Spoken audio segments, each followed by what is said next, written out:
من الشيطان اللعين الرجيم. بسم الله الرحمن الرحيم. الحمد لله رب العالمين، والصلاة والسلام على سيدنا وشفيع ذنوبنا وطبيب نفوسنا وحبيب قلوبنا ومولانا ومولى الثقلين وجد الحسن والحسين أبي القاسم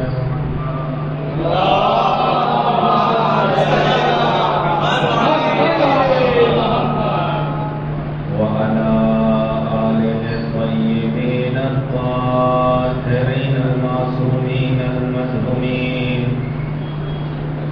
ولعنة الله على أعدائهم أجمعين.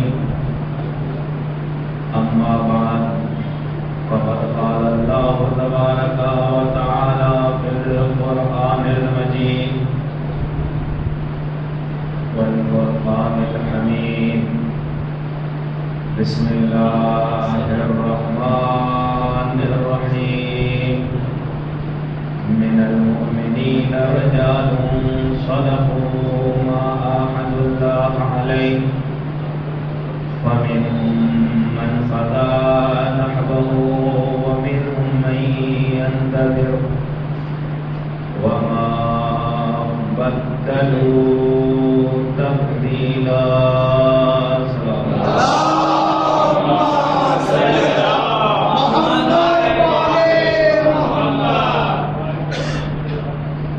عزیزان محترم،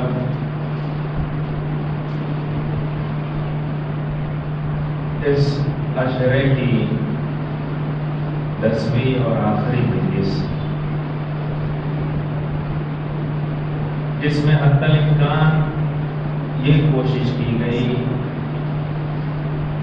کہ کربلا کو واسطہ بنا کر، کربلا کو ذریعہ بنا کر اپنے امام وقت سے ہم نزدیک ہو سکیں. اس لیے کہ اگر اپنے زمانے کے امام کی معرفت حاصل نہ ہوئی تو ہم سے کربلا کے حوالے سے سوال نہیں ہوگا. ہمیں اس زمانے کے ظلم کے خلاف آواز اٹھانے پر یا ظلم کے ہمدرد ہو جانے پر ہم سے سوال ہے کہ تم اس وقت کے حسین کو پہچانتے ہو یا نہیں پہچانتے. اور جب اپنے امام کی پہچان اور معرفت بڑھ جائے گی تو پھر یہ عزاداری ایک ذمہ داری میں تبدیل ہو جائے گی. بہت سے لوگ اپنی غلط خواہشات کو ایک جگہ نکالنے کا نام مجلس اور عزاداری سمجھ رہے ہیں.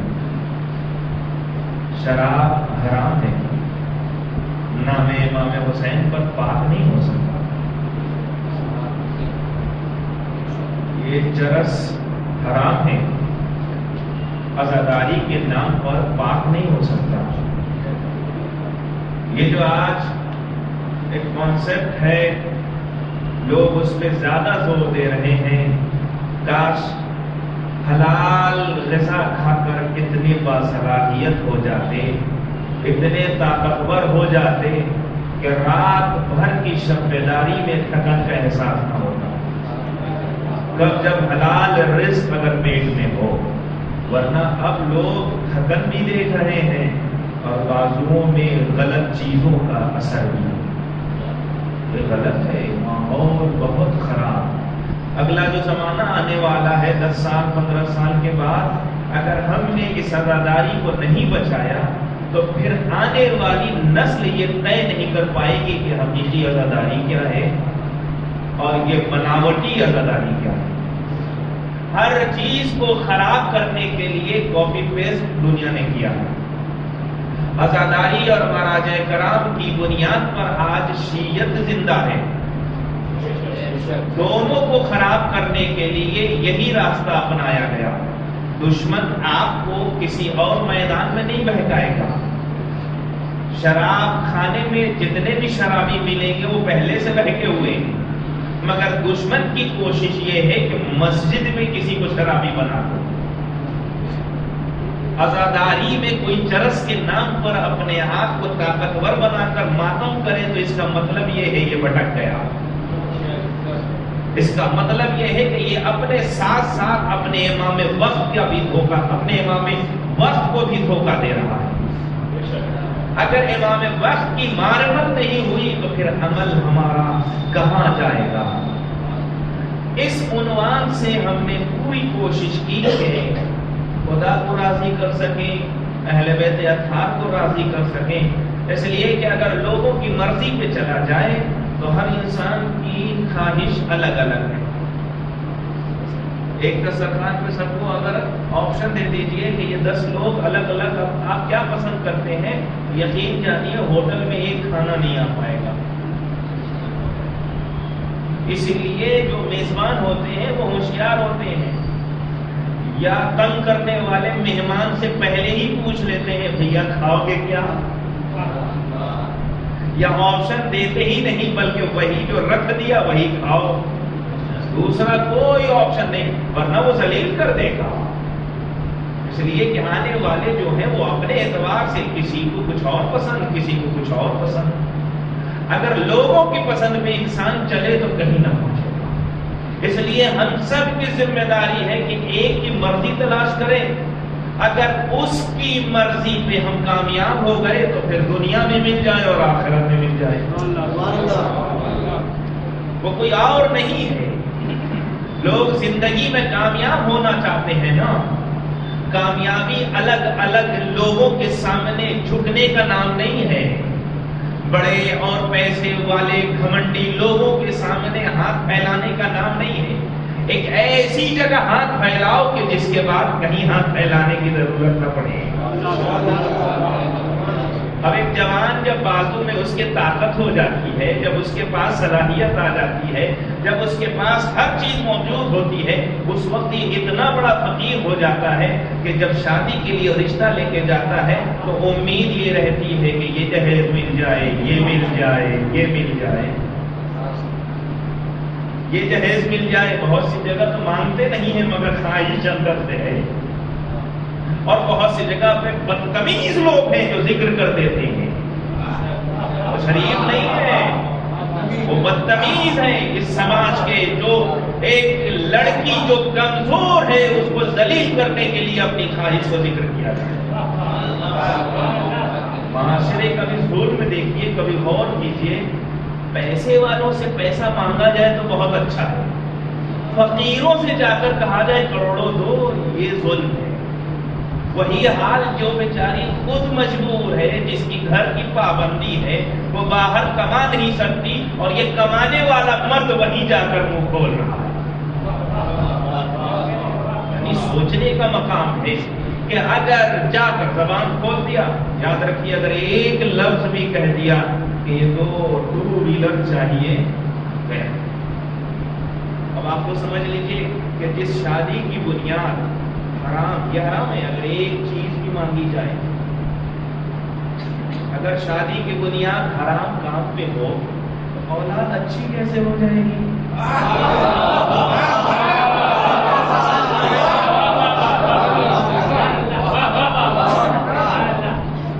تو اگر اولاد کو اچھا بنانا ہے تو پھر اپنی ان چیزوں کو بھی ختم کر. اور احسان نہیں، یہ نہیں کہ ارے ہم لے تو سکتے تھے فلاں کے خاندان سے، میں تم پر احسان کر رہا ہوں کہ کچھ نہیں. ارے لینا ہی حرام تھا، احسان نہیں ہے. خدا کا شکر ادا کرو کہ حرام کام سے بچ گئے. ہاتھ میں طاقت، اچھا یہ جہیز دینے والے بہت ہوشیار ہوتے ہیں. ماں باپ جہیز کی لسٹ دیکھا ہے نا، اس میں شوہر کا نام نہیں ہوتا ہے، دیکھا ہے نا، لڑکی کا نام ابا کے ساتھ، اور پھر ایک ایک چیز لکھتے ہیں. چلو آپ پڑھیں محمد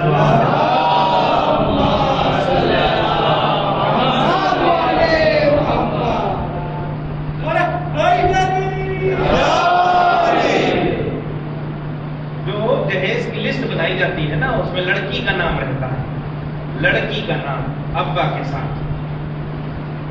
اچھا جہیز میں ہر ایک چیز، چمچ دیا، یہ دیا، وہ دیا، وہ دیا، سب. اب مان لیجیے مانگا ہم نے، کھاتے میں گیا اس کے، ہم نے زبان کھولی کہ 4 ویلر چاہیے، مگر لکھا ہے اس کے کھاتے میں. لون ہم مانگنا چاہتے ہیں، قرض ہم لینا چاہتے ہیں، پیسہ اپنے اکاؤنٹ سے ہم لینا چاہتے ہیں، مگر دینے والا اس کے اکاؤنٹ میں نہیں دے رہا ہے. اور کہاں جب طلاق ہو گیا نا، جیسے ہی رشتہ ٹوٹا تو اب جو لے کے آئی تھی وہ واپس چلا گیا، اس لیے کہ وہ لکھت میں لائی ہے، تم نے 3 چمچے لیے ہیں، تم نے یہ لیا ہے، تم نے وہ لیا ہے. اللہ کو واسطہ بنائیے کہ ایسے لوگوں کے سامنے کیوں ہاتھ پھیلا رہے ہو کہ جو دینے کے بعد لے لے. ایک ایسے دروازے پہ باندھو جو دینے کے بعد لیتا ہے.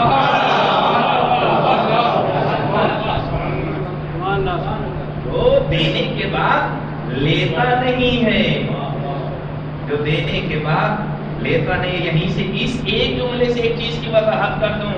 ایک فضائل کے ایک واقعے کو پیش کیا جاتا ہے جو غلط پیش کیا جاتا ہے کہ جب پطرس کو بالوں پر ملے ہیں تو اس نے کہا ہے کہ جب خدا نے دیا تو چھین لیا، اب حسین نے دیا ہے وہ چھین نہیں سکتے. غلط ہے، اس لیے کہ یہ ہو ہی نہیں سکتا.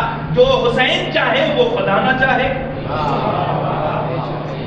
فضائل میں ہمیں اہل بیت کو خدا تو بنانا نہیں ہے. یہ جو کہا جاتا ہے کہ اب اس دروازے سے پر پایا ہے کہ جو دینے کے بعد لیتا نہیں، ارے خدا نے چاہا تو حسین نے دیا. اسی ایک مفہوم سے اس واقعے کی بھی اصلاح ہو سکتی ہے کہ جب راہب آیا اور اس نے اولاد مانگی تو پھر پڑھنے والے کیا کہتے ہیں، جسے رسول نہ دے سکے اسے حسین نے 7 اولاد دی. یہ توہین رسالت ہے. یہ ہو ہی نہیں سکتا کہ جس چیز کو رسول نہ چاہے اسے حسین کر دے.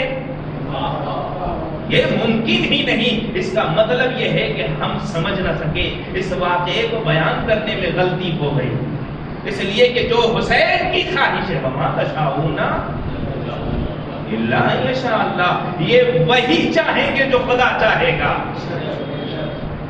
اور جو خدا چاہے گا وہ یہی چاہے گا. معاشرے میں ہر طرف جو مشکلات ہیں اس کا علاج یہ ہے کہ ہم اپنے امام وقت سے قریب اور امام وقت کے ظہور کا انتظار. ظہور میں ہم کیا کریں گے؟ کچھ نہیں، جو ابھی کر رہے ہیں وہی حال رہے گا. کوئی چیز نہیں ہونے والی نہیں ہے. جو ذکائر کتب کا جو ہمارے یہاں عقیدہ ہے نا کہ جس کے نیک اعمال ہوں گے ان کے اعمال داہنے ہاتھ میں ہوں گے، اور جن کے برے اعمال ہوں گے ان کے اعمال کی کتاب بائیں ہاتھ میں ہوگی. جس نے ہمیشہ برا کام کیا ہے یہ سوچے کہ محشر میں وہ رائٹ ہینڈ اٹھا لے، اٹھ ہی نہیں سکتا. اس لیے کہ برا کام کیا ہے اس کے نامہ اعمال بائیں ہاتھ میں ہوں گے. اسی طرح اگر اچھا کام کیا ہے تو ہاتھ اٹھائے یا نہ اٹھائے خود بخود اس کے یہ داہنے ہاتھ میں آئے گا. اب یہیں سے طے کر لیجئے جو ہمارا عقیدہ ہے کہ ہمارے مرنے کے بعد قبر میں مولائے کائنات آتے ہیں. یاد رکھیے اگر زندگی میں ہر کام میں اپنے کام کو کرنے سے پہلے ہر وقت علی علی اگر کیا ہے تب وہاں زبان کھلے گی.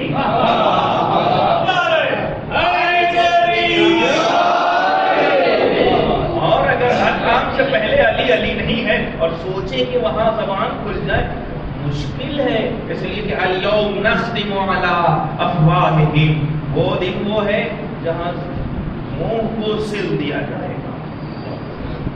وہاں اعضاء و جوارے گواہی دیں گے. وہ ہم سمجھتے ہیں، کچھ لوگ ہوشیار ہیں، وہ کہتے ہیں جیسے ہی تیسرے امام کا نام آئے گا تو ہم رونے لگیں گے.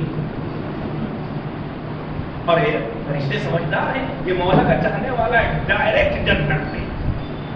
یہ سمجھتے ہیں کہ آنسو وہاں اپنے ارادے سے آئے گا. یہ عمل کی دنیا صرف یہاں ہے، صرف عمل کی دنیا یہاں ہے. یہاں جو کریں گے وہی وہاں پر ہمیں ملے گا. جو یہاں کرے اپنے امام سے قریب ہونے کے لیے ظہور کے حوالے سے میں نے کوئی مکمل، جس کو بھی اس موضوع پہ اگر سننا ہے وہ ضروری سا شرح کو سنے گا، اس لیے کہ ہمارے امام کی بات ہے، ہمارے ظہور میں امام کے ساتھ وہی لوگ، پھر انتظار کا مفہوم، جو لوگ ظہور کا انتظار کر رہے ہیں انہیں انتظار کا مفہوم ماننا پڑے گا۔ کس کا انتظار ہو رہا ہے، کیوں انتظار ہو رہا ہے؟ ہماری سب سے بڑی مشکل یہ ہے کہ ہم اس بات پہ ضرور روتے ہیں کہ حسین مارے گئے، حسین کو بے دردی سے مارا گیا، اس بات پہ ضرور روتے ہیں، مگر ہم اس بات پہ کبھی غور و فکر نہیں کرتے یا اپنے معاشرے کو دیکھ کر آنسو نہیں بہاتے کہ حسین مارے کس وجہ سے گئے تھے۔ اب دو چیزیں ہیں، ایک امام حسین ہے جو بافضیلت ہے، دنیا میں سب سے افضل ترین لوگوں میں ایک نام امام حسین کا، مگر آپ سوچئے کہ وہ حسین اتنا بڑا ہے کہ جس چیز کے لیے قربان ہو رہا ہے وہ بھی کتنی بڑی ہوگی۔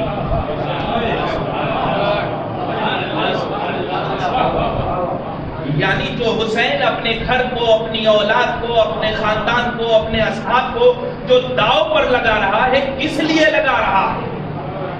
یہ جو شہادت تک جو پہنچے ہیں، صرف اس بات پہ نہ رویا جائے کہ امام حسین مارے گئے، علی اکبر شہید ہو گئے، نہیں، کس وجہ سے شہید ہوئے، کس چیز پر اپنے آپ کو قربان کیا۔ تو اب اگر حسین کی محبت میں ہم آنسو بہاتے ہیں تو اس سے زیادہ محبت کر کے حسین کے پہنچائے ہوئے احکام پر عمل کرنا پڑے گا۔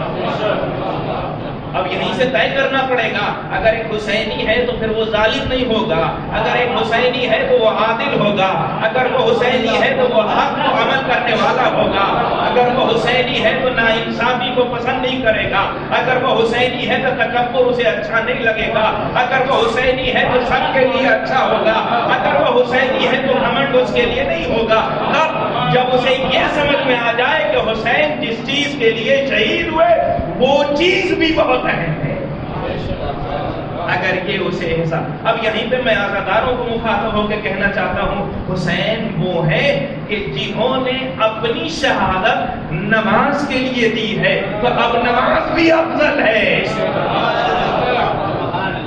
تو اگر حسین کے نام پر آنسو بہایا جائے تو پھر نماز کے لیے یہی فوج تیار ہو، یہی عزادار تیار۔ انتظار کے مفہوم میں ہمیں خود عادل رہنا پڑے گا، اس لیے کہ آپ کو معلوم ہے کہ امام کی مخالفت اور دشمنی وہی کریں گے جو امام کے روٹ پہ نہیں ہوں گے۔ لاجک ہے، جو ظالم ہوگا آپ توقع نہ کیجئے کہ امام آئیں گے تو ڈائریکٹ امام سے جڑ جائے گا۔ میں نے مثال بھی دی، سہم امام، سہم سادات، وہ مسائل جو لوگ جمع کیے ہیں، اچانک امام کو کیسے دے دیں گے؟ ڈائریکٹ یہی سوال ہوگا، یہ بتائیے آپ امام ہیں؟ نہیں ہوگا نا، اس لیے کہ ہم ایک دوسرے راستے پہ چل رہے ہیں۔ اگر امام کے ساتھ ہونا ہے تو ہمیں وہی کام کرنا پڑے گا جو امام چاہتے ہیں۔ ہم کریں گے کیا؟ لِيَقُومَ النَّاسُ بِالْقِسْطِ، پوری دنیا کو عدالت سے بھر دیں گے، پوری دنیا میں عدل ہوگا۔ عدل جب ہوگا تو میں نے کل عرض کیا کہ امام کی حکومت پھر ہوگی کیسی؟ امام کی حکومت کی مثال ایسی ہے کہ جیسے گھروں میں سردی اور گرمی پہنچتی ہے ویسے عدل و انصاف پہنچ جائے گا،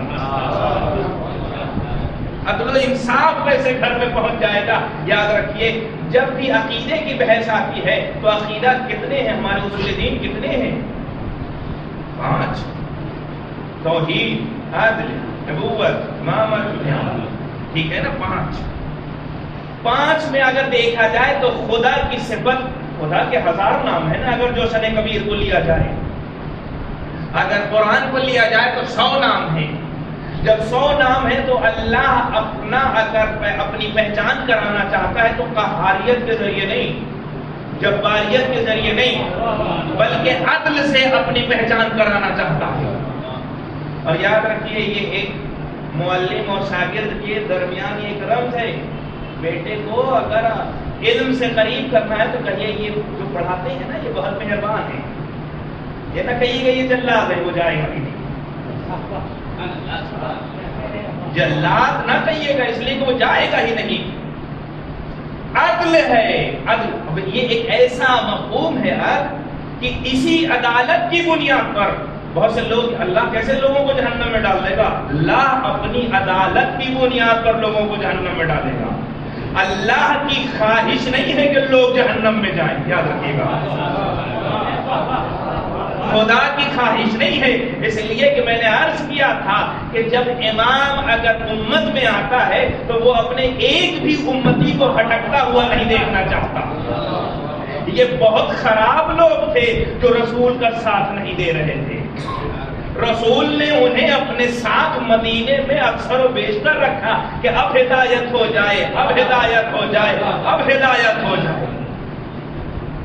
اسی طرح اللہ اگر کسی کو جہنم میں بھیجے گا تو اللہ اپنی خواہش کی بنیاد پر نہیں, یہ لوگوں کا برا عمل ہی ایسا ہوگا کہ جس کا نتیجہ جہنم ہوگا. دونوں میں فرق ہے, دونوں میں بہت بنیادی فرق ہے. اس لیے کہ اس عمل کا نتیجہ ہی یہی ہے کہ یہ جہنم میں جائے. اب اگر یہ جہنم میں جائے گا تو یہ بھی خدا کی عدالت ہے, یہ بھی خدا کی عدالت ہے. اور اگر جنت میں بھی جائے تو یہ بھی خدا کی عدالت ہے. اور اسی عدل کی بنیاد پر قاعدہ لطف کی بنیاد پر, قاعدہ لطف کیا ہے؟ قاعدہ لطف یہ ہے کہ اللہ نے انسان کو پیدا کیا. جب انسان کو پیدا کیا تو اللہ انسان سے کچھ چاہتا ہے. جب چاہتا ہے تو اس کے لیے رہنما بھیجنا ایک ضروری امر ہے.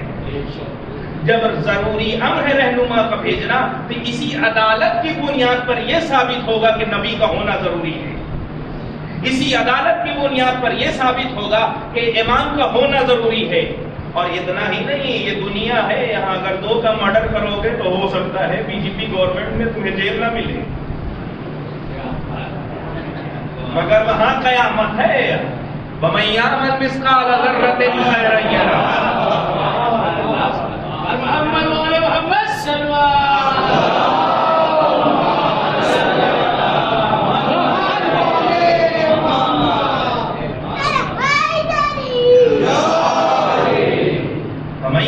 مثقال ذرۃ خیرا یرا, جو بھی ذرہ برابر. اور یاد رکھیے گا کچھ لوگوں کے گناہ اتنے خطرناک ہیں کہ جن کو دنیا میں بھی کئی مرتبہ سزا ملے تب بھی کم ہے, اور آخرت میں بھی ملے تب بھی کم ہے.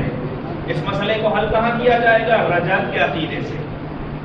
رجعت میں کیا ہوگا؟ امام آئیں گے. سب سے پہلے امام جو آئیں گے, امام زمانہ کی حکومت کے بعد کون آئے گا؟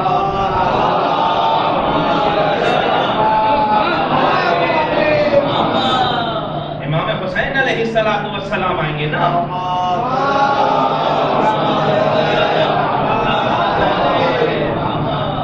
امام جب آئیں گے تو جو ظالم جنہوں نے امام کو قتل کیا ہے وہ اٹھائے جائیں گے. اور جن لوگوں نے دنیا میں یہ خواہش کی تھی کہ مولا ہمیں بھی آپ کی حکومت دیکھنی ہے, آپ کے قاتل کو قتل ہوتا ہوا مجھے بھی دیکھنا ہے, ایسے کچھ لوگوں کو اللہ اٹھائے. ایسے لوگوں کو اللہ اٹھائے گا. جب اٹھائے گا تو ہوگا کیا بھائی؟ جب مختار نے امام حسین کے قاتل کو قتل کر دیا, بدلہ لے لیا, تو پھر کیوں لیں گے امام؟ اس لیے کہ کچھ لوگوں کا جرم اتنا بڑا ہے کہ اگر انہیں دنیا میں 100 مرتبہ بھی مارا جائے تو کم ہے. وہ جرم کیا ہے؟ وہ ان جرم میں سے اہم جرم جو ہے وہ یہ ہے کہ عام لوگوں کا حق مار لینا الگ ہے, مگر اہل بیت کا حق مارنا, امام وقت کو قتل کرنا اس سے بڑا جرم نہیں ہے. اپنے زمانے کی حجت کو مار دینا اس سے بڑا جرم نہیں ہے. یاد رکھیے, اسی جگہ پہ عرض کرنا چاہتا ہوں, ہر زمانے میں جس نے بھی اپنے زمانے کی حجت کی خلاف ورزی کی یا ان کا حق مارا وہ بخشے جانے کے لائق نہیں ہے. اور اسی قاعدے کے اعتبار سے یاد رکھیے گا, جو اس زمانے کی حجت کے نائب کے بھی خلاف ہے وہ بھی بخشا نہیں جائے گا.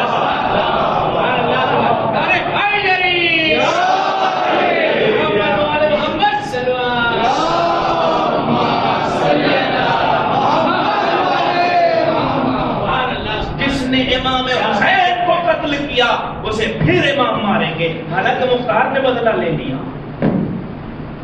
صرف مختار. اور یہ بہت سے نظریات ہیں کہ امام وہ جو رجب میں ظالم اٹھائے جائیں گے تو کیا صرف وہی لوگ اٹھائے جائیں گے جیسے علی اکبر کا قاتل، جناب علی اصغر کا قاتل، یا سارے کون لوگ اٹھائے جائیں گے؟ تو یاد رکھیے جو اس زمانے سے لے کے اب تک اور یہ امام کے ظہور تک ان ظالموں کی حرکتوں پر، ان کے کام پر راضی رہے ہیں، انہیں بھی اسے ساتھ اٹھائے گا. یہ کہ ہمارے یہاں قرآن اللہ امتن قتلتکا ولعن اللہ امتن ظلمتکا ولعن اللہ امتن سمعت بذالک فرضیت میں صرف قتل کرنے والے پر لعنت نہیں ہے، قتل کو سن کے اس کے اوپر راضی رہ جانے والے لوگوں پر بھی لعنت ہے، اس کے اوپر راضی رہ جانے والے لوگوں پر بھی لعنت ہے. یہ عقیدہ رجب اہم عقیدہ ہے اور ہمارے شیعہ عقیدوں میں سے بنیادی عقیدہ ہے. ہر امام آئیں گے، ان کی ایک حکومت ہوگی. خود آخری امام کی جو حکومت کی تعداد یا بہت سے مدت کو ذکر کیا گیا ہے، اس میں بہت کم اگر نتیجہ لیا جائے تو 70 سال کم سے کم. مگر اس زمانے کے کیا دن ہوں گے، کیا رات ہوگی، وہ ایک سب تعبیر اس کی کیا ہونی چاہیے، وہ سب مسائل.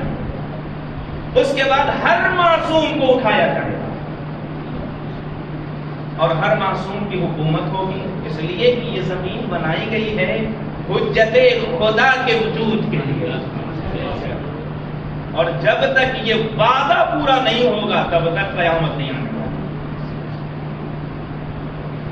انتظار بھی ضروری ہے، انتظار مگر ہمارا عقیدہ مضبوط ہونا چاہیے.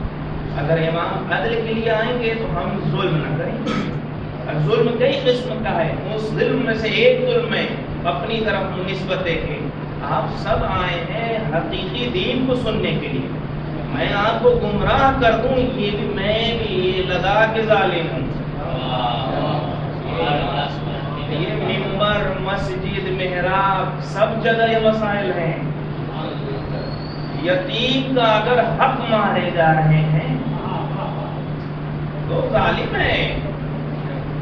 کوئی کام اگر کوئی کرنے کے لیے، مثال کے طور پر اگر مجھے کوئی 1 لاکھ روپیہ سہم امام اس لیے دے کہ میں 4 یتیموں کو پڑھاؤں اور اس میں ہی ڈنڈی ماروں. اب بہت سی جگہ ہوا ایسا کہ وہ جو راشن بانٹنے کے لیے پیسہ آتا ہے اس کے لیے سہم امام کا، تو کچھ لوگ جو کام کرتے ہیں بیچ میں نا، وہ کہتے ہیں اتنا محنت کر رہے ہیں ہمارا بھی حق ہوا. اگر دینے والے نے شرط لگائی تھی کہ صرف یہ چیز چاہیے تو پھر حق نہیں ہے، پھر حق نہیں ہے. یا اس سے لیتے وقت یہ کہہ دیا جائے کہ میں اتنی محنت کروں گا اس لیے یہ میری اجرت ہے. فرق ہے، دونوں میں بنیادی فرق ہے. اس لیے کہ جب دینے والے کو معلوم ہے کہ یہ محلے محلے گھوم کے سب کے گھر پہنچے گا تو بھائی تیل لگے گا، اس کی محنت ہے، اپنی نوکری سے 10-15 دن دور رہے گا تو اسے بھی کچھ دینا چاہیے. مگر وہ جو 10 لوگوں کی مدد ہونی چاہیے اس میں سے ایک غائب نہ ہو. مسئلوں پہ غور و فکر، عدالت چاہیے نا. اگر عدل نہیں ہے تو پھر امام سے ہم قربت نہیں حاصل کر سکتے. اور میں نے شروع میں عرض کیا تھا کہ ہر زمانے کے نبی کو، امام کو، دین کی تبلیغ کو روکنے والے صرف 2 طرح کے لوگ ہیں. ایک لفظ ملأ قرآن میں استعمال ہوا ہے، ایک لفظ مترفین استعمال ہوا. جو چودھری جو چوراہوں پہ بیٹھ کر سب کو سمیٹے رہتے ہیں نا، وہ کبھی نہیں چاہیں گے کہ آپ کسی حق والے کی بات کی طرف چلے جائیں. اور جو یہ پیسے والے ہیں نا، یہ جو آخری زمانہ آئے گا اس زمانے میں کسی کی ضرورت محسوس ہونے سے پہلے، اس کے ذکر کرنے سے پہلے وہ کام دوسرا مومن کر دے گا. اس کے ذکر کرنے سے پہلے وہ خود ہی وہاں پہنچ جائے گا. مگر یہ پیسے والے لوگ جو ہیں نا، یہ چاہتے ہیں، دیکھ بھی رہے ہیں کہ یہ ضرورت مند ہے، مگر جب تک بولے گا نہیں. اور ایسا بھی نہیں دیں گے سہم امام اور تمنا کریں گے زندگی میں سلام کرتا رہے. اگر اپنی جیب سے دیتا تو حق بھی تھا.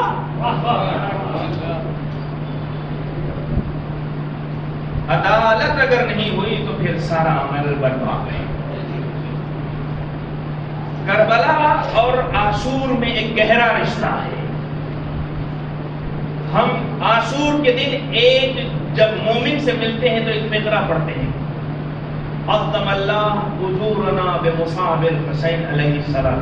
ہم امام کی مصیبت پہ روتے ہیں، گریا کرتے ہیں، ایک دوسرے کو تسلیت دیتے ہیں، یہ ثواب ہے، یہ ثواب ہے۔ مگر ایک دوسرا اسی فکر میں وجعلنا وإياكم من الطالبین لسار ما امام المہدی من آل رسول اللہ۔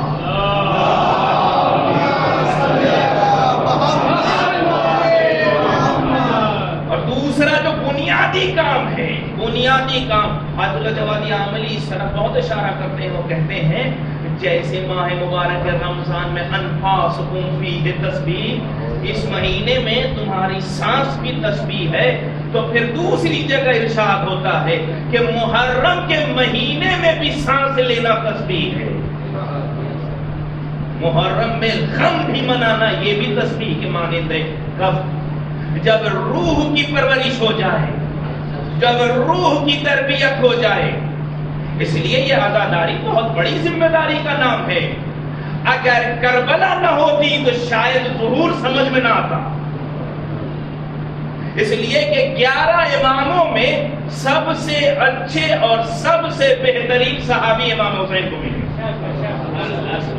اگر وہ کردار نہ ہوتا تو شاید ہم کچھ نہ سمجھ سکتے، اس لیے کہ جب نمونہ ہوتا ہی نہیں تو پھر ہم ظہور کو سمجھ نہیں سکتے۔ ایک کام یہ ہوا کہ روتے رہو، رو، آنسو بہانا ثواب ہے، کوئی بات نہیں، مگر دوسرا مسئلہ جو ابھی حل نہیں ہوا ہے، پروردگارا ہمیں منتقم خون حسینی میں قرار دے۔ یہ ہے آخری فقرے کا مطلب یہ ہے کہ ایک کام شہادت پہ آنسو بہانا ہے، دوسرا کام یہ ہے کہ اسی آنسو کے ساتھ ساتھ امام کے ظالم امام کو مارنے والوں سے بدلہ لینا ہے۔ یہ پورا ہوا، ہم نے کس ظالم سے بدلہ لیا؟ ارے ہم اتنے مجبور ہیں کہ رسول خدا کی 1.5 سال سے توہین ہو رہی ہے، ہمارے ہاں ایک لفظ بولنے والے لوگ نہیں ہیں۔ اور سب سے بڑا غم تو یہ ہے کہ ہم کربلا کا دامن تھامے ہوئے ہیں، جنہوں نے دین نہیں جانا، جنہوں نے علی کو چھوڑ دیا، آج وہ میدان میں ہیں۔ بہت سے لوگ ہم سے کہتے ہیں مولانا ارے ہمارے شیعہ تو دیگوں میں نہیں جاتے، بھائی میدان میں رہو گے تب نہ جاؤ گے، جب ہو ہی نہیں تو جاؤ گے کہاں سے؟ اس کا مطلب کہیں سے یہ نہیں ہے کہ آپ روڈ پہ کھڑے ہو جائیں، روڈ پہ بھی احتجاج کے شرائط ہیں، وہ 8ویں امام کی زندگی سے حل ہوگا۔ 8ویں امام کے زمانے میں جو مامون نے کام کیا تھا وہ 2 کام کیا تو اس پہ غور و فکر کرنا چاہیے۔ ایک صلوات پڑھیں محمد میں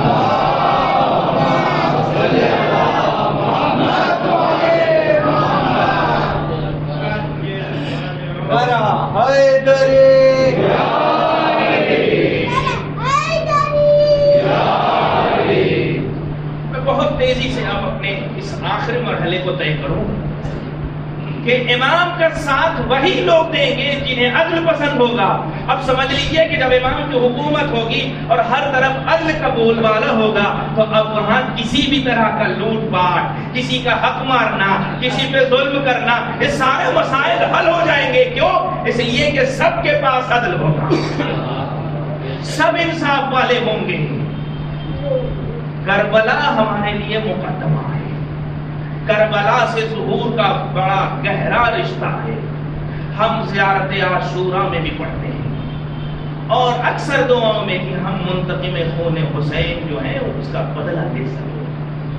تو ہمارے یہاں کا مسئلہ یہ ہے کہ ہم یہ طے کر چکے ہیں کاٹنے پٹنے کا اور لڑنے اڑنے کا کام سب امام کا ہے، ہم تو تماشا بن کے دیکھتے رہیں گے، تماشائی بن کر دیکھتے رہیں گے۔ نہیں، مکمل 7 مہینہ جنگ ہے، امام کے ساتھ ہونے کے لیے شرائط کی ضرورت ہے۔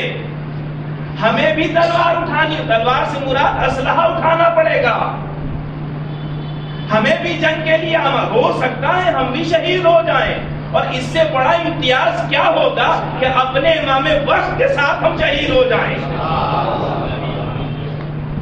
مگر اس کے لیے کچھ کام کرنا پڑے گا.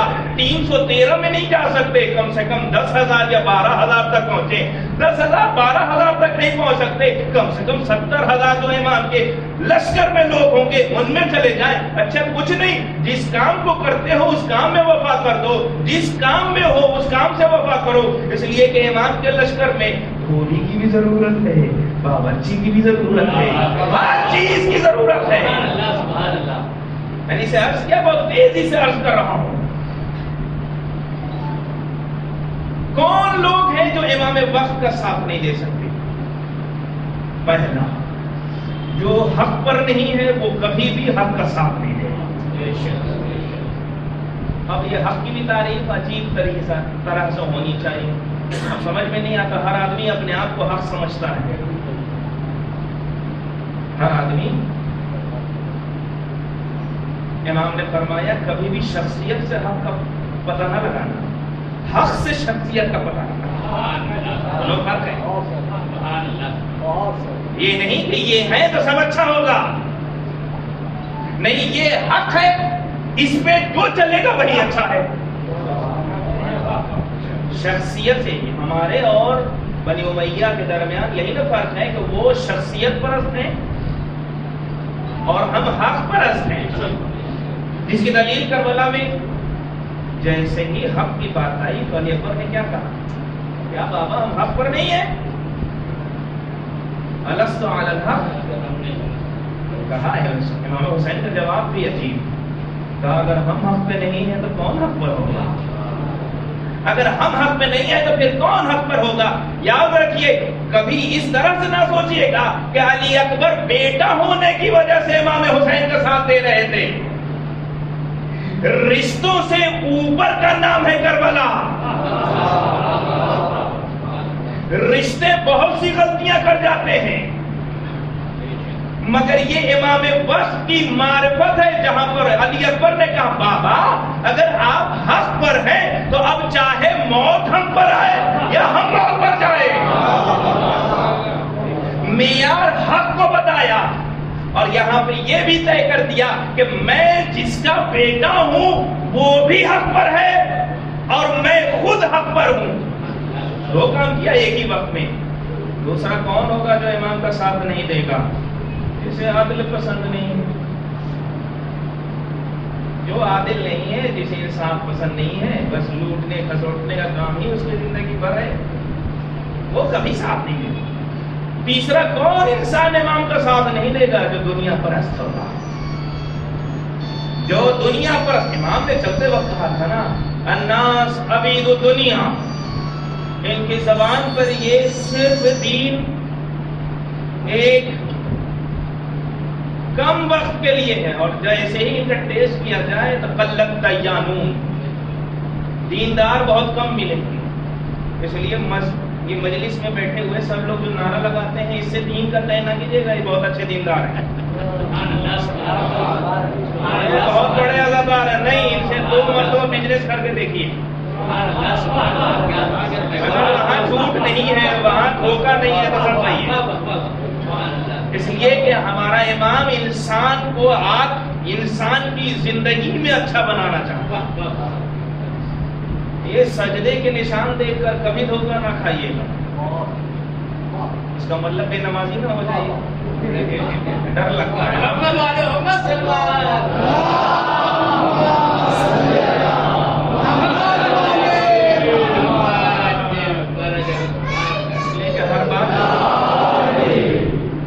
ہر بات سے کہنے سے پہلے ڈر یہ لگتا ہے کہ جو بے نمازی رہتے ہیں وہ سوچتے ہیں یہ ہمارے پکش میں ہے.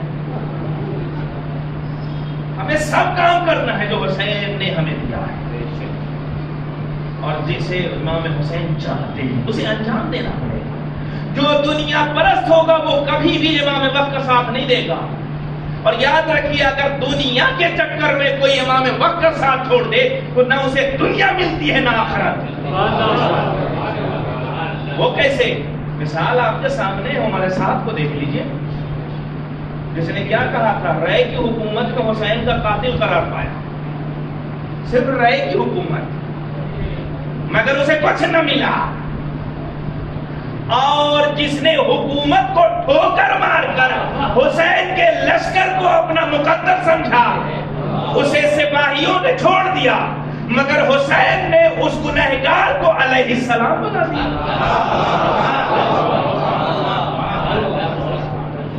اس گنہگار کو حسین نے علیہ السلام بنا دیا۔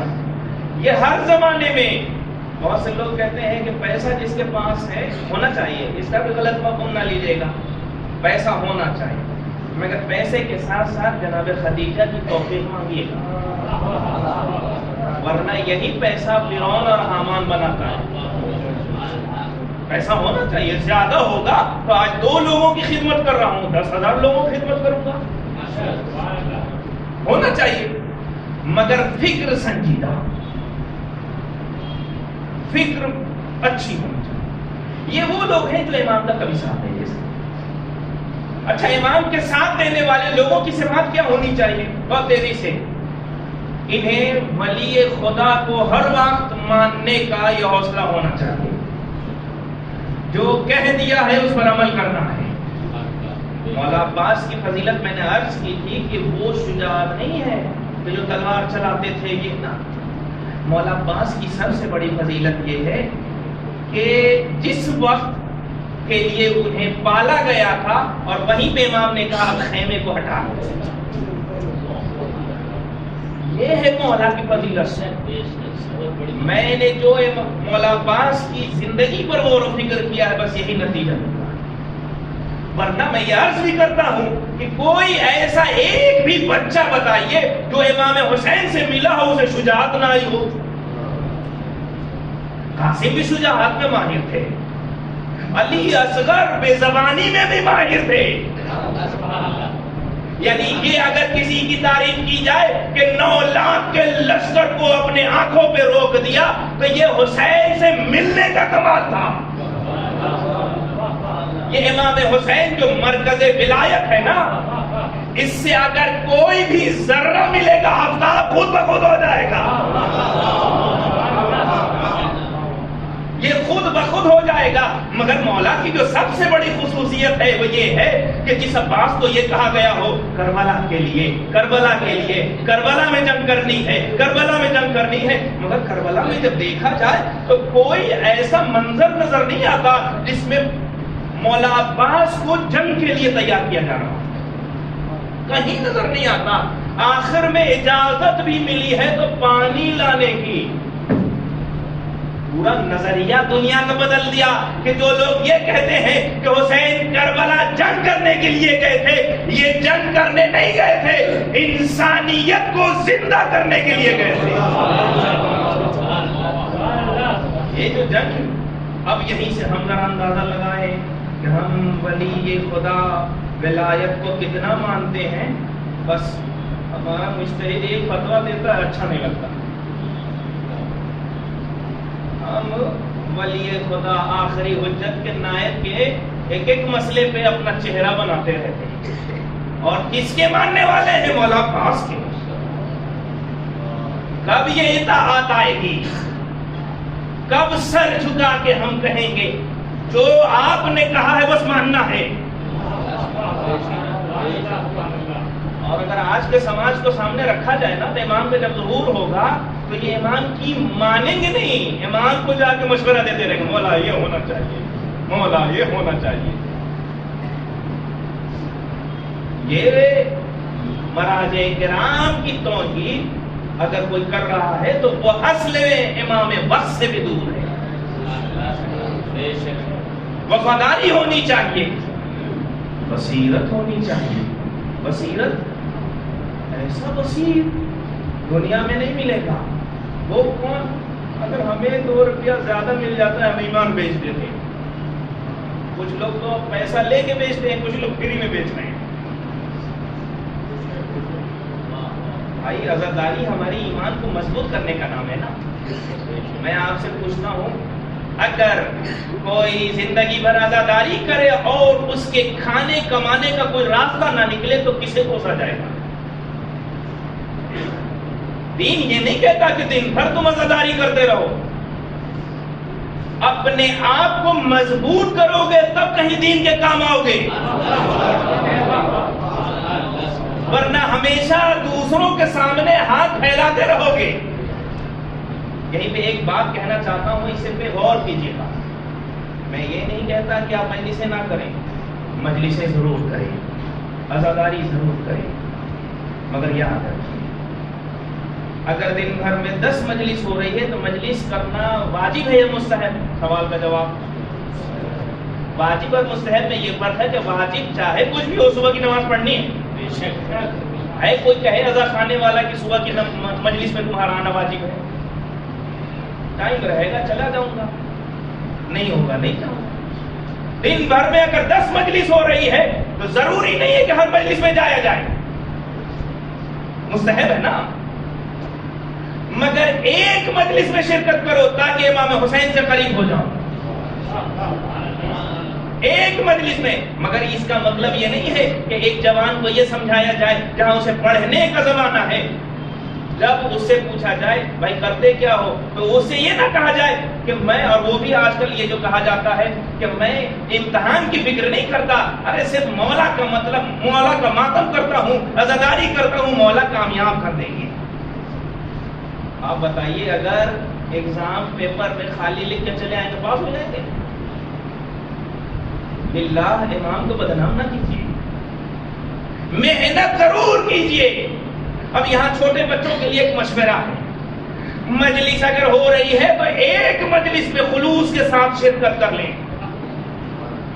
ایک مجلس میں خلوص کے ساتھ شرکت کر لیں، اور جو پڑھنے کی ایج ہے نا 25 سال تک، جو اپنے آپ کو بنانے کی ایج ہے نا، اس وقت پڑھائی پہ زور دے، اور جب اپنی زندگی میں کامیاب ہو جائے اور زیادہ پیسہ کمانے لگے تو پھر اپنے ہی پیسے سے ایک ہی وقت میں 10 مجلسیں کریں۔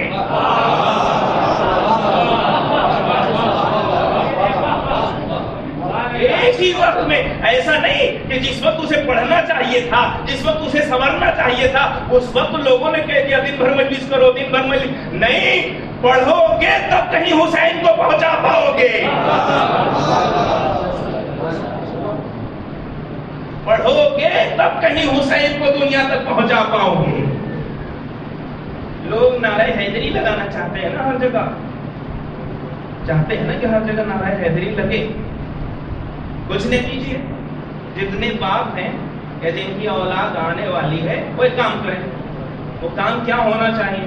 ایک چھوٹا سا کام کریں، وہ یہ ہے کہ اپنے بچوں کا نام علی رکھنا شروع کر دیں۔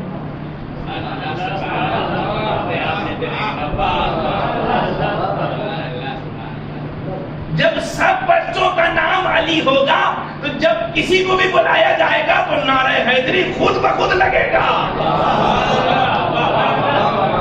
اب تو سیریلوں کے نام رکھے جا رہے ہیں اور کہتے ہیں ایسا نام بتائیے گا جو کسی کا نہ ہو نام۔ اس لیے امام حسین علیہ السلام سے پوچھا گیا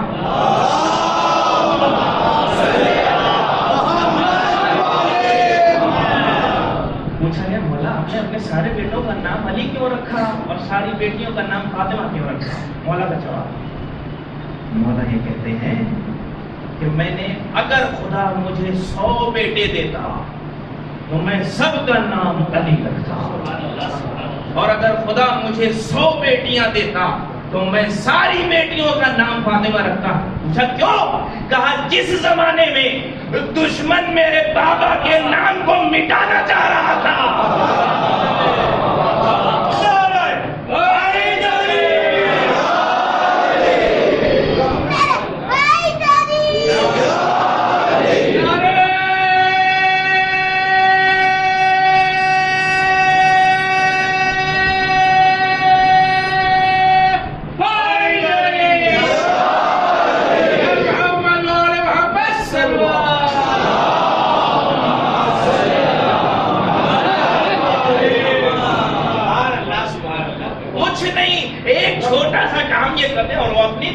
جو رسول نے دعا دی تھی، جو رسول کی خواہش تھی، ہر باپ پر واجب ہے کہ وہ اپنے بیٹے کو قدیر بتائے۔ کیا بات ہے، وہ فلیبلغ الحاضر الغائب، والوالد الولد، یہ تو خطبے کا ہے نا. ہر حاضر پہ واجب ہے کہ وہ غائب تک پہنچائے، اور ہر باپ پر واجب ہے کہ وہ اپنے بیٹے تک غدیر پہنچائے.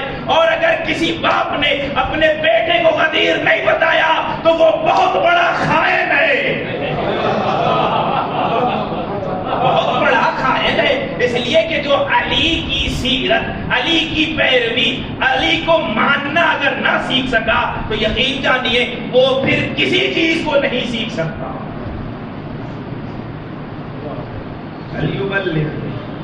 اگر ایک نیا کام یہی کرنا چاہتے ہیں اچھا نا، بس اپنے بچوں کا نام اچھا رکھ دیجیے، پھر جب آفس میں جائے گا آپ کا بچہ تو کتنا اچھا لگے گا نان مسلم کا ہے، اے علی.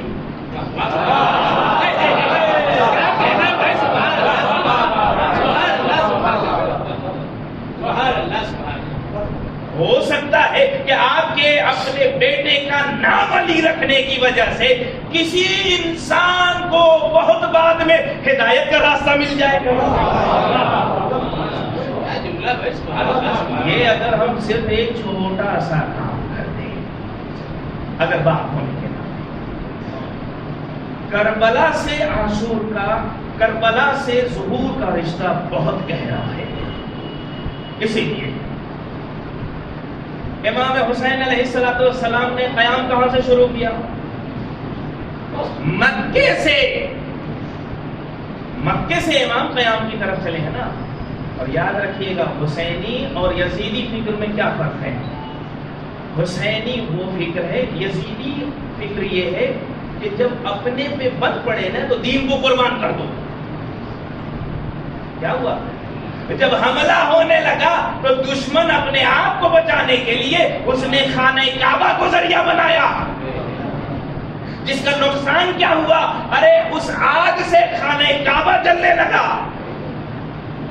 جس کا مطلب یہ ہے کہ جو حسین کے مخالف ہے نا، جو یزیدی فکر کے ہوتے ہیں نا، وہ ہمیشہ دین کو قربان کر دیتے ہیں اپنے آپ کو بچانے کے لیے.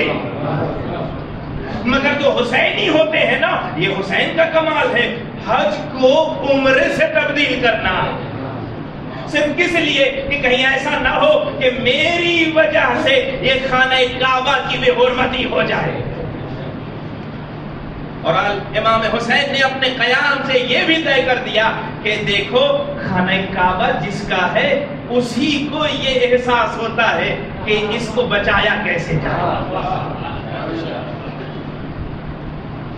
اور یہ مسجد ماشاءاللہ جو بنی ہے، یہ آپ یہاں کے رہنے والے ہیں، اگر باہر کو کوئی آ کر اس کی ایک ایک اینٹ کو اگر اکھاڑنا چاہے تو باہر والوں کو کوئی تکلیف نہیں ہوگی. کس کو تکلیف ہوگی؟ یہاں والوں کی. یہی کام جب دین کو خراب کیا جا رہا تھا تو امام حسین نے مدینہ اس لیے چھوڑا تھا کہ دین ان کے نانا کا تھا. اس لیے حسین نے اپنے آپ کو قربان کرنے کے لیے خانہ کعبہ سے یہ قیام شروع ہوا. امام کا ظہور بھی خانہ کعبہ سے ہے. تو اب سمجھ میں آیا خانہ کعبہ کا بھی ایک بنیادی کردار ہے. دونوں کا بنیادی کردار بس ایک ہے، وہ یہ ہے کہ حسین بھی اپنے قیام سے، اور دیکھیے گا آخر میں دشمنوں نے کربلا میں یہی کہا تھا، اے حسین ہماری دشمنی آپ سے نہیں ہے، ہماری دشمنی آپ سے نہیں ہے، آپ کے باپ سے ہے. مگر امام حسین نے بھی اپنے سفر کا آغاز بھی وہیں سے کیا کہ جہاں ان کا باپ پیدا ہوا تھا. اور آخری امام کا بھی جو ظہور ہوگا، اس لیے کہ یہ علی ثابت کرنا یہ بہت بڑا کمال ہے. سب کو علی ملتے بھی نہیں ہیں، سب کو علی ملتے بھی نہیں. ظہور بھی یہیں سے ہوگا. اچھا، خود جب امام آئیں گے خانہ کعبہ سے ظہور کریں گے تو امام اپنی پہچان کیسے کروائیں گے؟ آپ جو حسینی ہیں نا، ناز کیجئے گا. جو ہمیں یہ پہچانا جاتا ہے کہ ہم حسینی ہیں، ہم عزادار ہیں، ہم حسینی ہیں، یہ بہت بڑا امتیاز ہے اس لیے کہ جب آخری امام ظہور کریں گے تو کیا کہیں گے؟ الا یا اہل العالم ان جدی الحسین قتلوہ عطشانا. اللہ اکبر. اگر امام وقت کو بھی اپنی پہچان کرانی ہے تو ذریعہ امام حسین کو بنائیں گے.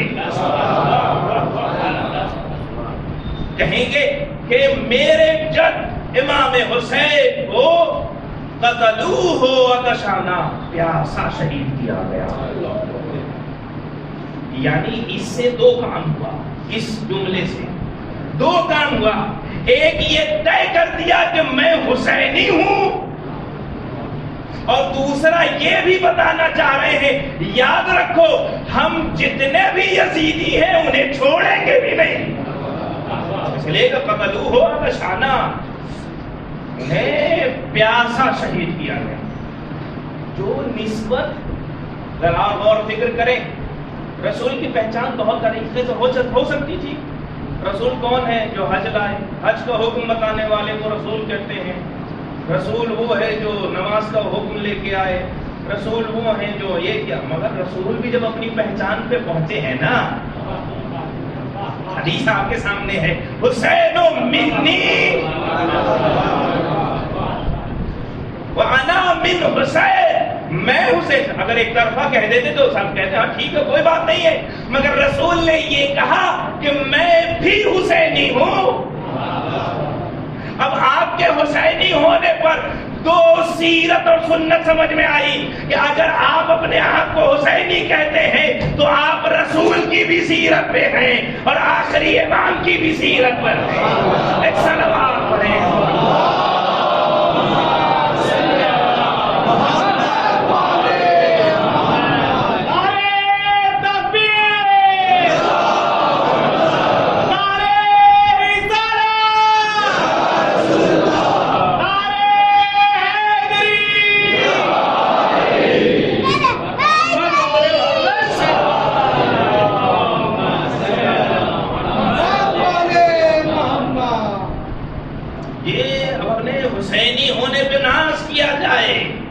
حسینی ہیں. ارے جنہیں دنیا میں کوئی پہچان نہ ملی، ہم قسمت والے ہیں، ہماری ایک پہچان ہے. جب بھی عدل کی بات آئے گی حسین کو یاد کیا جائے گا، جب بھی ظالم کو ختم کرنے کی بات آئے گی حسین کو یاد کیا جائے گا. اب ایک جملہ جو امام نے اپنے صحابیوں کے لیے کہا تھا، لا اوفا منکم، کیا کہا تھا؟ جیسے صحابی مجھے ملے نہ میرے نانا کو ملے نہ میرے بابا کو ملے. کیا فرق ہے دونوں کے صحابی میں؟ دونوں کے ناصر و مددگار میں کیا فرق ہے؟ دونوں کے صحابیوں میں کیا فرق ہے؟ بنیادی فرق ہے. دونوں کے صحابیوں میں بنیادی فرق، پہلا فرق یہ ہے کہ جنگ احد میں رسول بلاتے رہے، لوگ چھوڑ کے بھاگ گئے. جنگ احد میں رسول بلاتے رہے، لوگ چھوڑ کے بھاگے. اس لیے مدینے میں کسی نے پوچھا تھا، رسول نے پوچھا تھا یہ بتاؤ کیوں چھوڑ کے بھاگے، کیوں چھوڑ کے بھاگے، کیوں چھوڑ کے بھاگے؟ تو سب یہ کہہ رہے تھے کہ ہمارے کانوں میں یہ آواز آئی تھی کہ رسول مار دیے گئے. تو پھر ہم نے سوچا اب فائدہ نہیں کیا ہے. ایک مرتبہ علی سے پوچھا یہ بتاؤ تم کیوں نہیں بھاگے؟ تو ایک مرتبہ علی کا جواب کہ جب مجھے یہ خبر ملی کہ رسول مار دیے گئے تو میں نے سوچا کہ پھر میرے زندہ رہنے کا فائدہ کیا؟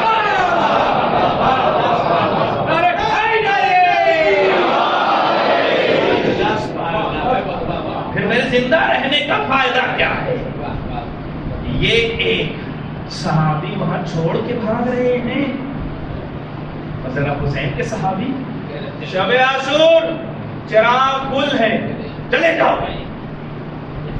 اللہ ایسے حسین کہہ بھی رہے ہیں میں تم سے کہہ رہا ہوں تم اپنے بیوی اور بچوں کو لے کے چلے جاؤ، تاکہ اگر کوئی پوچھے تو یہ نہ کہنا کہ میں اپنی مرضی سے بھاگ رہا ہوں. نا دو چیز ضمانت بھی دی، تم اگر اپنے بیوی اور بچوں کے ساتھ چلے بھی جاؤ گے تو میں جنتی تمہیں بناتا ہوں.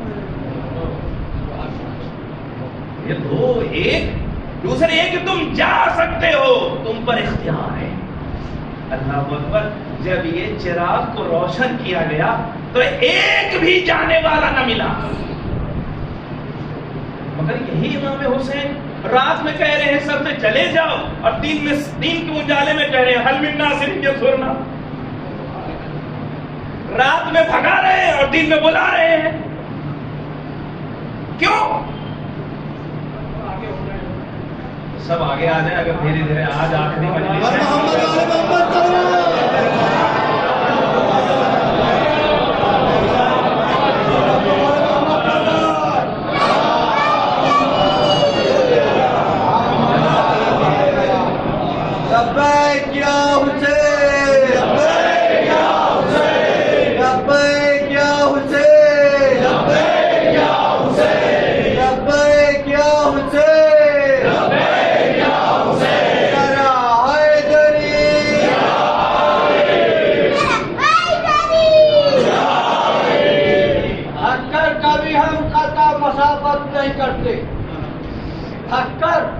کبھی ہم قطع مسافت نہیں کرتے، سیارے ہم ایسے ہیں جو رجعت نہیں کرتے۔ عباس نے ثابت کیا یہ قول عمل سے ہم ہاتھ کٹا دیتے ہیں، فائد نہیں کرتے۔ حسینیہ آواز بلند صلوات۔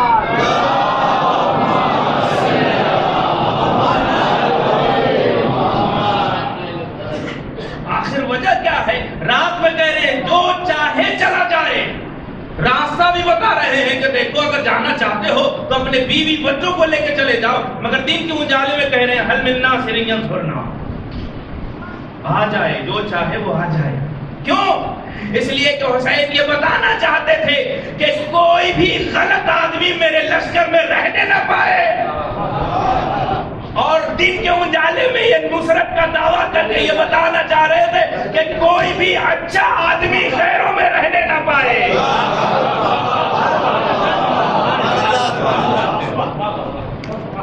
اس لیے حل من ناصر ینصرنا کا فائدہ تو حر کا نظر آیا۔ حر بھی پہلا صحابی کے افضل ہونے کا ایک فائدہ، اور دوسرا جب جناب داؤد اپنے لشکر کے ساتھ چلے ہیں نا تو کہا فمن شرب منہ فلیس منہ، یہ جو پانی ہے نا اس کو جو پی لو مجھ سے۔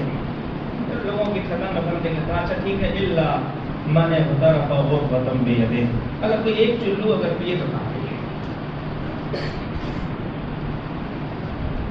کافی دنوں کا سفر، جنگ ہے، مگر وہاں کے صحابی کیا ہیں؟ موقع ملا تو پھر بہت زیادہ ہے، بہت زیادہ۔ مگر امام حسین کے صحابی، کسی نے روکا نہیں تھا مولا عباس کو، کسی نے اونو محمد کو روکا نہیں تھا، پانی میں اترے بھی، ہاتھوں میں اٹھایا بھی، مگر اسے پھینک کے بتایا کہ ہم اس لیے افضل ہیں کہ پانی کو پانے کے بعد بھی اسے بس نہیں کرتے، اسے اپنی زبان تک نہیں پہنچاتے، اس سے اپنی تشنگی کو ختم نہیں کرتے۔ یہ بات حقیقت ہے، کوئی پھیر نہیں ہے، یہ بات حقیقت ہے، کوئی پھیر نہیں ہے کہ عباس سب دنیا میں کوئی شیر نہیں ہے، کہ عباس سب دنیا میں کوئی شیر نہیں ہے۔ شاید کہتا ہے کہ لکھ کر کے تو دیکھو ذرا نام چلی گا کہ عباس میں دو ہے، جبر شیر نہیں ہے۔ آواز بلند صلوات۔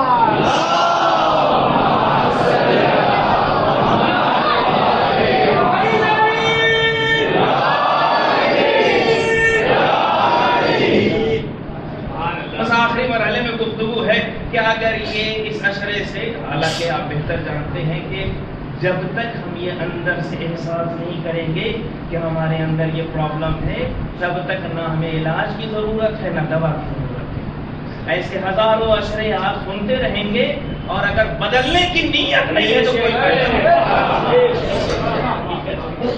آخر کیوں ایسا ہے کہ یہ ممبر ہر لمحہ حسینی رہ گیا. کیوں؟ اس لیے کہ جب سے اسے بنایا گیا، اس کو جو نسبت دی گئی، تب سے اس پر یہ عمل پیرا ہے. ہم جیسے ہی مجلس سے باہر نکلیں گے، اپنی حرکت باہر نکلیں گے، پھر بھول جائیں گے کہ کوئی آیا تھا، کسی نے. نہیں، بات میری نہیں ہے. کسی بھی عالم کی اگر بات اثر نہ کرے تو ضرور کھانے پہ توجہ دے. کہیں نہ کہیں مشکل ہے. اگر کوئی کہتا ہے کہ میں جو آج ایک نظریہ بن گیا ہے نا کہ بس فضائل والی مجلس چاہیے. فضائل سے مراد کیا ہے؟ جس میں آپ کو ذمہ داری والی باتیں نہ بتائی جائیں.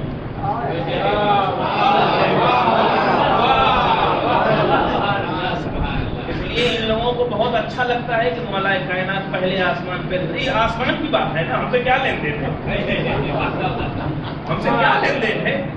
زمین والی جہاں بات خیبر ارے اکھاڑ دیا، مگر یہ جیسے ہی بات ہو جائے کہ آپ کیسے اکھاڑیں گے، یہ نہیں چاہیے.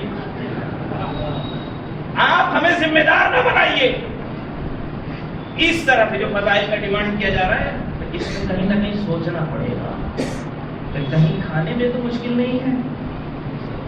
جو اس طرح کی بات کی جا رہی ہے کہ فضائل سے مراد صرف وہ سمجھا جائے. میں نے کل یا پرسوں بھی عرض کیا کہ علی کی نماز بھی بہترین فضیلت ہے. علی کا ہر عمل فضیلت ہے. مگر ہم کبھی خود اچھے بننے کے بارے میں سوچیں گے. یہ بار بار جو فضائل والے میں بھی، اب یہاں تک میں نے بھی غور کیا ہے، مولانا بھی اس بات پہ گواہی دے سکتے ہیں اور شان بھائی بھی اور دوسرے حضرات بھی، کہ فضائل والے بھی اگر مولانا آ جائے نا تو ایک ہی دن اچھا لگے گا، دوسرے دن کہیں ریپیٹ کر رہے ہیں. اور تو پچھلے دن ان کا جو انداز تھا آج بدل گیا. اس کا مطلب یہ ہے کہ ہمارا ہر روز کا مینو اب چینج ہو چکا ہے اور ہمیں ایک دم وہی چاہیے. بہت سے لوگ تو کہتے ہیں مولانا مولا عباس کی فضیلت وہ جنگ صفین والا جو وہ تلوار سے گردن اڑا رہے ہیں نا، بس بھائی اگر تمہیں پتا ہے تم ہی پڑھ لو. کیوں مولانا کو پیسہ دے کے بلا رہے ہو؟ خود پڑھ لو، پیسہ بھی بچے گا، فضیلت بھی ہو جائے گی. آ کے مشورہ دینا شروع ہو جاتا. جی کوئی سننے کے لیے تیار نہیں ہے آج کے زمانے میں. بہت کم لوگ ہیں اور آپ کی تعریف یہ ہے کہ آپ سننے والے لوگ ہیں. اس لیے کہ ہم لوگ بھی ہر جگہ مجلسیں پڑھتے ہیں، محسوس ہوتا ہے کہ کون سی سماعت کیسی ہے. بس یہ ہے کہ سننے سے دل میں اتارنے والی بھی کیفیت آنی چاہیے.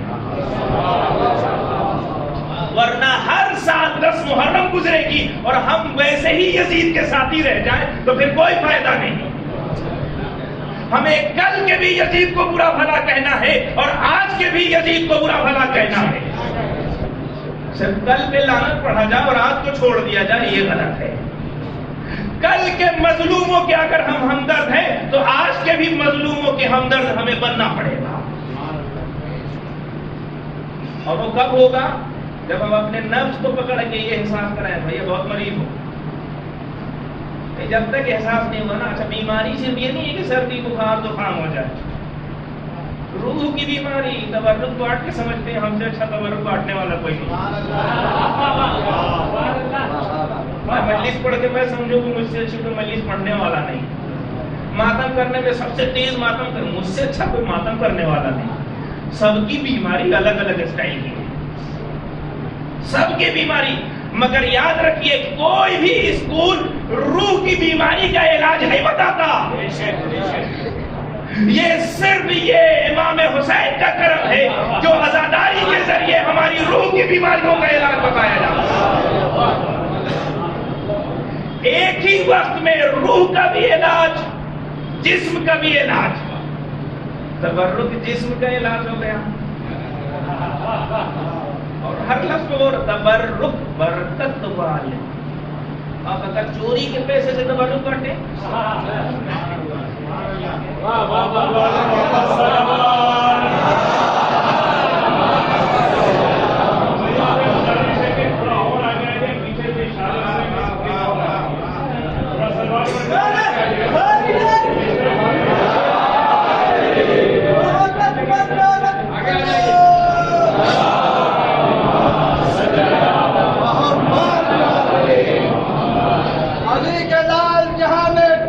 مثال نہیں ہے.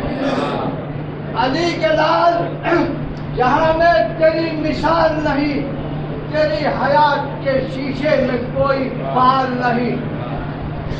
کہا حسین نے باطل اگر مٹا نہ دیا تو پھر خدا کی قسم میں علی کا لال نہیں. کہا حسین نے باطل اگر مٹا نہ دیا تو پھر خدا کی قسم میں علی کا لال نہیں.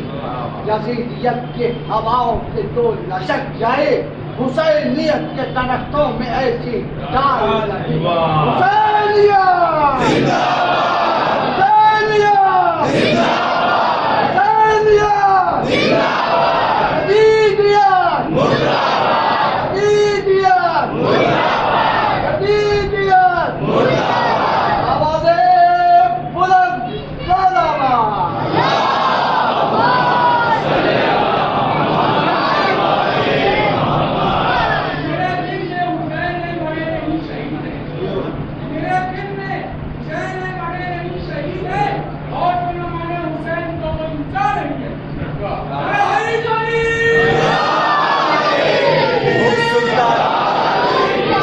سلطان مشرقین سے ہے.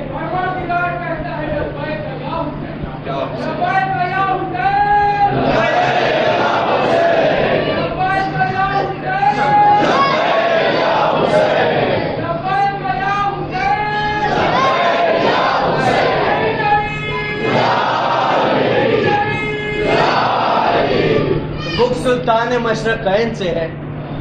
بغض سلطان مشرقین سے، جو مرجع تقلید کے خلاف کہتے ہیں ان کے لیے، کہ بغض سلطان مشرقین سے ہے، فاطمہ اور علی کے چین سے ہے، اور خامنائی تو بس ایک بہانہ ہے، اصل میں یہ لوگوں کی دشمنی حسین سے ہے.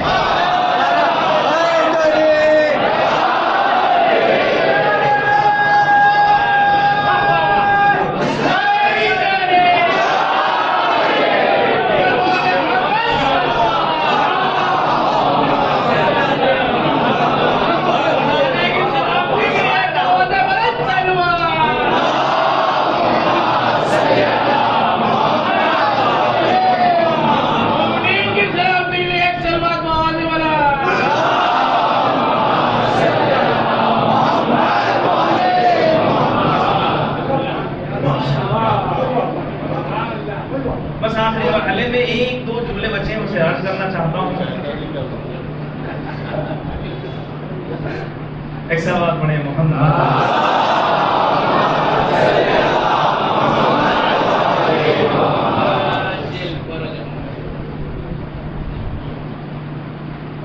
اب یہ امام حسین کے صحابیوں کے صفات ہیں، کہ جو رسول کے صحابیوں کے صفات نہیں تھے وہ امام حسین کے صحابیوں کے. اب آخری زمانے کے جو صحابی ہوں گے ان کی فضیلت کیا ہے؟ ان کی فضیلت خود رسول خدا نے فرمایا. وہ کیا فرمایا؟ رسول فرماتے ہیں کہ تمام ائمہ کے صحابی سے افضل آخری زمانے کے صحابی ہوں گے. کیوں؟ اس لیے کہ اکثر اماموں کے سامنے کھڑے ہو کر لوگوں نے اماموں کو بھی دیکھا، اس کے بعد بھی نہ مانا، مگر آخری زمانے کے لوگ غائب کو دیکھیں گے بھی، غائب کا عقیدہ بھی رکھیں گے، دیکھیں گے بھی نہیں، مگر اس کے بعد عقیدہ اتنا مضبوط ہوگا کہ انہیں مانیں گے بھی، ان کی بات پر عمل بھی کریں گے، ان کے حوالے سے گفتگو بھی کریں گے. اور اسی لیے میں نے وہ عرض کیا تھا کہ رسول خدا نے اس زمانے کے صحابیوں کو اپنا بھائی کہا ہے. وہ جو رسول کو اپنے جیسا کہتے ہیں وہ لوگ کہیں کے نہیں ہیں. دونوں میں فرق ہے. اپنی قسمت پہ ناز کرنا چاہیے کہ یہ لوگ زبردستی خود کو کہتے ہیں کہ ہم رسول جیسے ہیں، ہم رسول جیسے ہیں، وہ ہمارے بھائی ہیں، مگر رسول نے آخری زمانے کے لوگوں کے عقیدے کو دیکھتے ہوئے کہا تھا وہ ہمارے بھائی ہیں. دلیل کیا دی تھی؟ کہا ہمارے سامنے تو قرآن وغیرہ کو کوئی دلیل بنا کر انکار نہیں کرتا ہے، مگر اس زمانے میں لوگ قرآن کو ہی دلیل بنائیں گے، پھر بھی اچھے عقیدے والے بھٹکیں گے نہیں.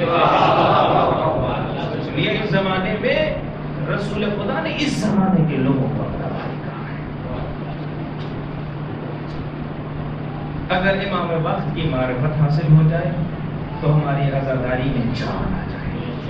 ہمارا عقیدہ اگر امام کو زندہ ماننے کا اگر صحیح ہو جائے تو پھر یہ اندر سے احساس ہوگا کہ کسی کو حساب دینا ہے, کسی کو بتانا ہے. صرف عزاداری ایک کر کے 10 دن اس کے بعد آرام کرنے کا دن نہیں ہے. عزاداری کے بعد عزاداری ایک تحریک ہے, ایک ظالم کے خلاف پلان کے ساتھ قدم بڑھانے کا کام ہے. جو بھی ظالم ہے ان کا کوئی مذہب نہیں. امام کے وہ سارے افراد دشمن ہیں جو ظالم ہیں, چاہے وہ شیعہ ہو یا چاہے کوئی بھی ہو. امام کو ظالم سے نفرت ہے اور ظلم ہی کو ختم کرنے کے لیے آئے تھے. جو کام امام حسین نے کیا تھا وہی کام آخری ہے. مگر یاد رکھیے, جب ذمہ داری عظیم ہوتی ہے نا تو اس مقصد تک پہنچنے کے لیے مصیبتیں بھی بڑی بڑی راستے میں آتی ہیں. جب پوری دنیا کو عدالت دنیا میں نافذ کرنے کی قسم کھائی یا ارادہ کیا تو اب پوری دنیا امام حسین کی مخالف سب جمع ہو گئے, ہر طرح کا ظلم اٹھایا گیا, پیاس سے امتحان لیا گیا, سوکھے موتوں کا امتحان لیا گیا. کب یہ بیویوں کی پیاس مٹی اللہ ہی جانتا ہے. راستے میں بہت سے واقعات ہوئے, کسی نے اگر پانی بھی دیا تو اس نے اپنے لیے دعائیں کروائی. ننھی سی بچی پہ بھی وہ ستم ڈھائے گئے. ابن زیاد کے بھی کوفہ میں بھی وہی کام کیا گیا جو شام میں کیا گیا. کوفے میں ابن زیاد نے امام حسین کے دندان مبارک سے بدتمیزی کی. یہی کام یزید نے بھی کیا. صحابیوں نے کہا میں خود گواہ ہوں کہ میں نے دیکھا ہے رسول ہی کا بوسہ لیتے. اللهم صل على محمد وآل محمد